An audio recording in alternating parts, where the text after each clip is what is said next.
Hi everyone, welcome back to our YouTube channel, and in this video we are going to talk about how you can where to find CapCut exported videos in PC. So the process is really simple. You can just go over here, create project, and then eventually you will get this kind of options.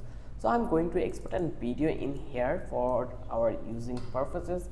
Then I'll click on to the export, and here actually you can see in the path will be exported to that place. So you just need to be click over here and you will come to that place, or also you can change your exported folder. Also just click this one and you can create your own exported panel. So here you can see it will be exported into the users, then download. So I hope you understand how easy the process was to understand or find your exported files where it will be exported. If you love this video, then don't forget to subscribe our channel and don't forget to hit the like button. Till then, have a good day. I will catch you in the next video with an interesting topic again.